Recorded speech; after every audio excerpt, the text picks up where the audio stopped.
Hey, it's John from Tech Today. So we built this. We haven't yet published it to the world, but we'll put this out in beta soon.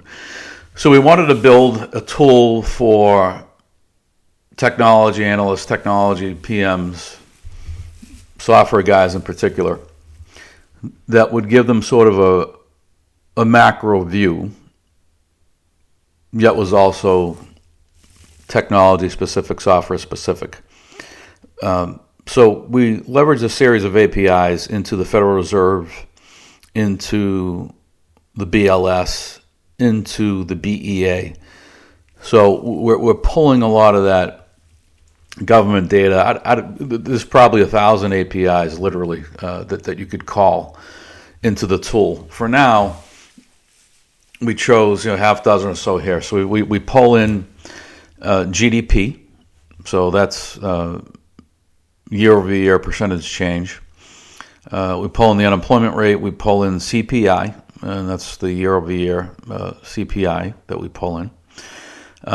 We pull in the NASDAQ composite.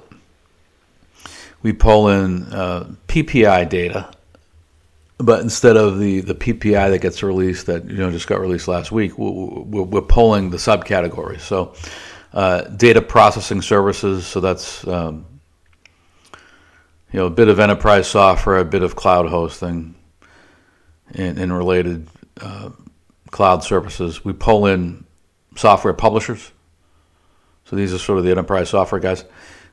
We pull in the Fed funds rate. And you can see those measures down here, NASDAQ composite.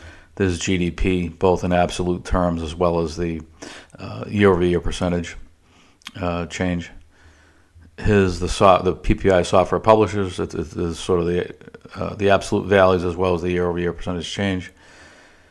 Same with PPI for data processing. There's CPI, both the absolute number and the year-over-year number, unemployment rate, and Fed funds. And so they roll up into this slider. So you as the portfolio manager or the analyst can select your weightings, and there's sort of in increments of 5%. And so these sliders move back and forth. And what you want to do is have the aggregate measure 100. And so where this is sort of software centric, I wanted to have the software publishers have the highest weighting. So I wanted the PPI numbers to drive this more than anything. I wanted NASDAQ to have a decent weighting because I feel like a lot of management teams view what the NASDAQ is doing, and that impacts their sentiment. I know this because I've had a number of CEOs over time tell me that's what they're doing. Oh, I spend too much time, looking at the stock, looking at the broader NASDAQ market, and it has an effect on these guys. So I know that to be true. So you could argue maybe that should be even, NASDAQ should be higher. Maybe change in GDP should be lower. And then once you sort of, you're comfortable with the weightings, you apply the weights, and it gives you sort of a sentiment reading.